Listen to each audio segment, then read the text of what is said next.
Hi, Rick. How you doing? Ready to jump into it? Good, Keith. How about yourself? I'm good, man. I'm good. You ready? Yes, yes, yes. Okay, good. You just gave me the title of this one, which is There is a Power in Thanking Others. You want me to take Mhm. the first shot at this, or would you Yes, like to go? please do. What I've noticed is, man, it's like every time I see someone that has done some kind of kindness for me, I always thank them. And if we are in a group to where, let's say, I'm leading a well-being meeting, and I see their face, I just become overwhelmed, with wanting to express my gratitude for them, even if there are other people that are present. And so I think that, some people could be like, man, Keith like this all the time, when they don't know me. They could be like, is Keith like this all the time? And then someone is like, yeah, man, that's Keith all the time. Like he's always like this person. He's always grateful. He's all, and because that I don't think is normal behavior to express gratitude for people all the time when you see them or when you're talking to other people about them. And why is that? And the cynical person says, oh, they're trying to curry favor or they're trying to manipulate for something in themselves. Nah, that's not the way I work or I've ever worked like that. And thankfully, because I can only imagine the suffering that would have created for myself. I was doing enough of that on my own that I didn't create any more suffering around trying to manipulate somebody with praise. But the reason that I do it, Rick, is because I'm truly grateful. Like it's not lost on me the things that people have done to bless my life. Mm. Man, like and I made it a point, especially with the practice, to never lose sight of that. Yeah. And by expressing it often, what I'm also doing, and this was not something that I set out to do, like a reason of doing it, but what I found is that when I acknowledge it often, whether I do so silently or whether I do so aloud, it also a pleasant, surprise or benefit of it has been that is training my mind to continue to see this other person as a gift to me. Because think about it. You say you love someone and you express gratitude, but the minute that they do something that's not to your liking, they didn't say hello, they forgot your birthday, they weren't sensitive about this, whatever, you forget that you love them in a heartbeat. It's in the background, but the way that you close yourself off, you withhold affection, all those things that we do as human beings, certainly I've done, you forget that this person has at one time or another been a gift to you. And so by me acknowledging what they've done for me, how they show up for me, by me acknowledging that, I never lose sight of how special they are. There have been people that, so when something happened with ToBeRe 7 years ago, and people went into a different direction, Keith 1.0 was locked and loaded to forget all the wonderful and amazing things they did to support the community while they were still a part of it. And they chose a different path. But because I knew that I did not want to go down that road and where it laid the suffering, what was on the top of mind for me, and it stayed that way, has been gratitude for all the contributions they made to the community while they were here. And I Mm. continue to feel that way about every single person, even the people that may have said something that was unkind. It's okay. Hey, we can only behave in line with our current state of consciousness, period. And for some people that changes and becomes more enlightened. For other people, it might not. And that's cool too. There's no good or bad. There's no right or wrong about it. But so I acknowledge people all the time because it's not lost on me what they've done for me and what they continue to do for me. You've done it for years. And you and I have never had a riff, a strife, never felt let down by anyone.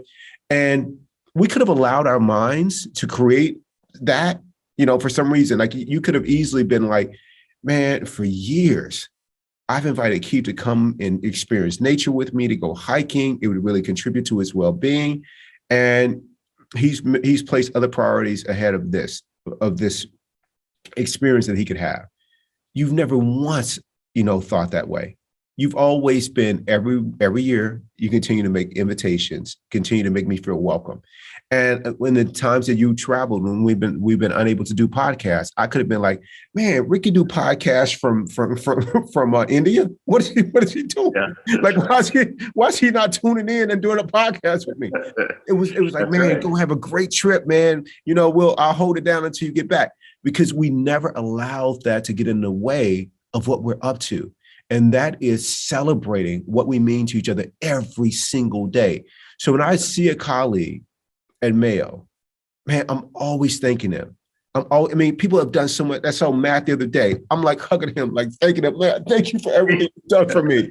It's like, and people like, man, the way you loving and thanking me, it's like you treating this like it's the last time you might see me. Well, it might be. Who knows if I'm going to be here tomorrow? If something will take us in different directions, I don't know. So I express my gratitude all the time because it may be the last time I see you. And I'm celebrating this moment because I am so grateful for it. So why wouldn't I do that? And when I express gratitude, it roots me in this present moment to why I am fully aware of all the many ways you bless my life or have blessed my life.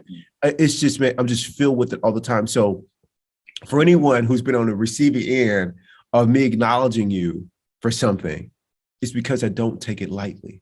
Mhm. I value it. And I treat this interaction, whether it's a once in a lifetime experience or whether we're going to see each other on a regular basis. Every time we part ways, I'm going to say, hey, thank you for making time for me. I really appreciate it. And for other people, it's like, what do you mean? It's trivial. Like, no, I'm treating this like you didn't have to do it, first of all. And two, I may not get this time again. So I'm celebrating it fully. That way, if something happens, I don't look back like, man, so-and-so passed away and I didn't really like get a chance to experience, them. Oh, I won't be saying that about anybody. Like, I'm everybody. Like, oh, the person who served us dinner, like, 2 weeks ago, like they passed away. I'm like, oh man, I was fully there with them. I remember the kids' names. I remember everything, dude, because I'm fully there. That's it. Every moment, Rick, I'm trying to be fully present so I don't miss out on a moment of life's juice. I'm not letting the pandemic get in the way, understaffing, what's happening in the political, like that's there. It deserves attention. If I can do things to improve it, count me in. But along the way, it doesn't have to be either or. I'm doing both. I'm doing both, man. You taught me this. Squeeze every bit of juice out of life, out of this moment, Rick. What you've taught me, I try to live it every single day, man. So, Wow. that's the thing. Like, why express gratitude and thank people? That's why. No, Keith, you give me too much credit. I really am touched by the idea of thanking people, even to excess. And the reason why is because it's almost a selfish thing, because your heart becomes so warm, becomes so full. You open up your life to other people by thanking them. And gratitude, my experience has been, is one of those emotions that if it's true gratitude, if you really, really mean it, that it's an antidote to fear. Yes. It's an antidote to judgment. It's an antidote to the many things that get in the way of us having a successful and beautiful experience as human beings. So the more grateful, the bigger the heart, the sweeter the life. Oh, I love hearing your wow. experience about that. Yeah. The more grateful, the bigger the heart, the sweeter the life. Isn't that true? It's true. That is so true. Well, Rick, man. So, I mean, every podcast, man, that we close with, we thank each other, and it's because it's not lost in us, this opportunity, this time. And, like me expressing gratitude, that's how I feel inside about people. Yeah. And what I found is my ability to not express gratitude, not that part of it, but to feel it deeply is also a result or an effect of practicing gratitude daily. Mm-hmm. Because I practice it daily as part of my daily ritual, my ability to be present to opportunities that I'm grateful for has increased significantly. Sure. And they significantly outnumber the instances in which my mind would go down, would take me down a different path, in which I would see what's missing, what's lacking, and what needs to be improved upon. Now that's a very key point, Keith, because that gets you to the point where the Buddhists are talking about being grateful for all the crap that shows up in your life. Because like you say, you're in a practice where gratitude comes to you easily. You're used to expressing gratitude about things that come to you that are beautiful, that bless your life. And then you start thinking, man, everything that shows up is really blessing my life. My car breaks down. Yes. And there's an opportunity for you to do something that you couldn't have done before with your old way of being, that you can now do without judgment, without anxiety, without guilt, any of that stuff. It's a beautiful experience. I didn't mean to cut you off. No. That was such a compelling part that you were talking about. I had to jump in. Oh, no, Ricky, thank you. But yes, that's what the gratitude has done for me.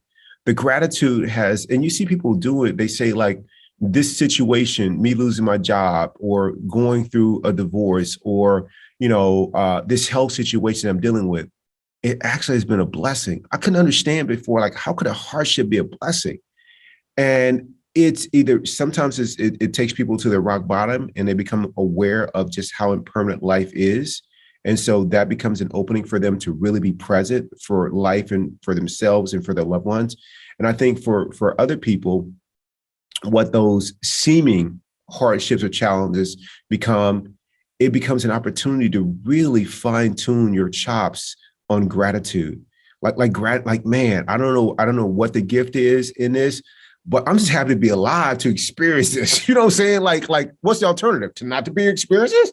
Like, no, dude, I experienced the pandemic, man.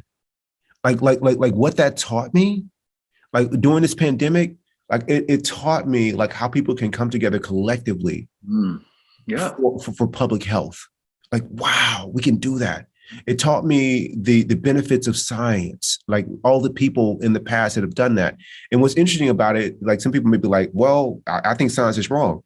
Well, go and open up that medicine cabinet at your house. How many drugs are in there? Like, you're taking those.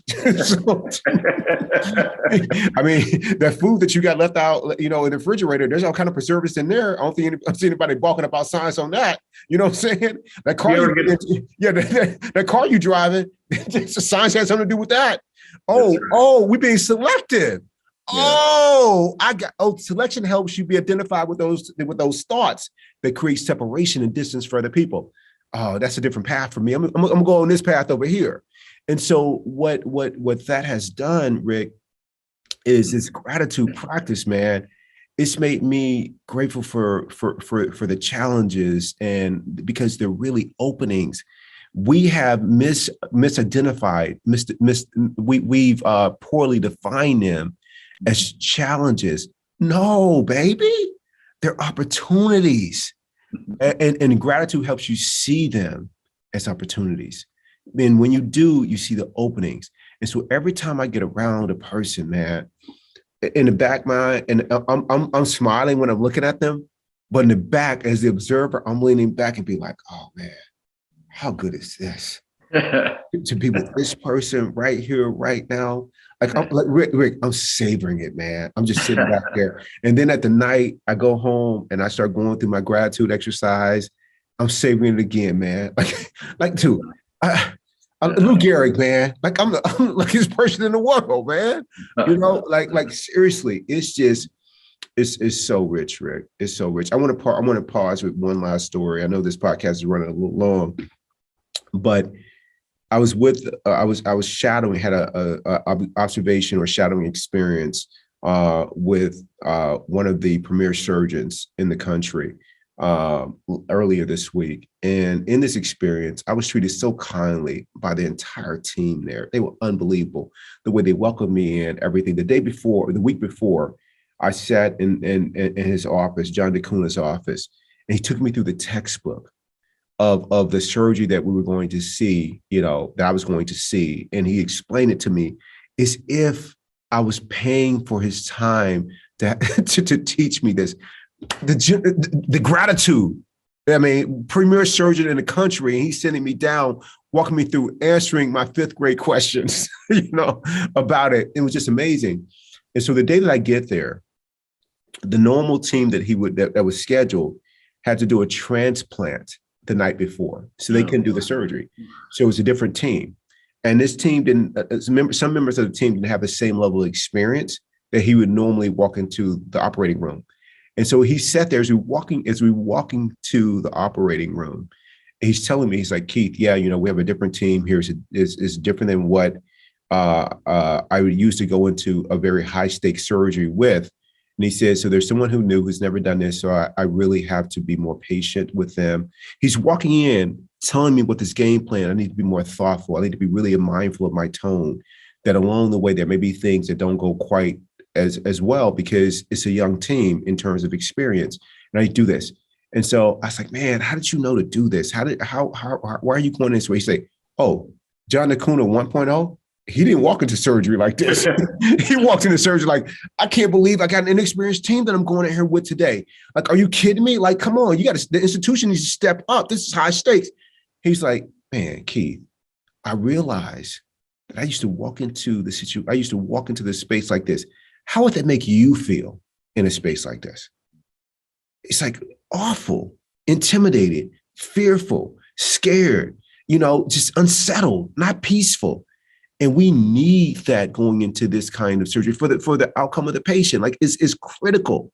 So I need to be as we go in here, this is an opportunity for my practice, not just for them to feel in a safe space to where we can grow and learn together as we contribute and provide this life-saving care. Not only that, but it's an opportunity for me to practice and get better at these skills, because I need to grow my acumen in this area. I need to increase my ability to show up like this all the time, because I'm getting with more instances like this, being grateful for this opportunity to have a different kind of team today, a younger team and experience.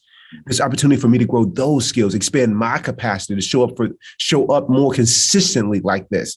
Like he was grateful for the practice that helped him start to begin to practice this, like to transfer it into his life, into how he with other people. And he just kept thanking me, for this. And I'm thanking him that I get to be around this kind of light of somebody doing this practice, not being perfect at it, but practice get better every time. My gratitude for John Acuna, man, it goes through the roof every time I'm around him, all the time, man. And even when I'm not around him, we communicate or I think of him, is with incredible gratitude, man. Rick, I get to work with people like this every day. And they get to work with people like you too. So thanks, Rick. Yeah, no kidding, man. It's a two-way street. It really is. Yes, man. You probably inspired him to be that way and to open up. I mean, don't underestimate the power of a good example. Oh, thank you, Rick, man. So I want you to close this out, man. We ran a little long today. So what would you like to say about, the power of thanking others? I think it's critical for everyone to experience gratitude. And the deeper you go with gratitude, even for things that you may not want to judge as being good, but what are ever present problems for us, they're always going to be something that you can be grateful for. You're either figuring out the way to get around it, or figuring out how you're handling it, or figuring out how someone else is handling it. It's always an exercise in gratitude. Thanking other people is primary to a good practice, I think. I do too, Rick, man. Thank you so much, Rick. I love you. I'm grateful for you. Oh man, Keith, I love you. And I really appreciate being part of this and listening to your transformation. It's fantastic. Great. Thank you, Rick. Have a great day, my friend. See ya.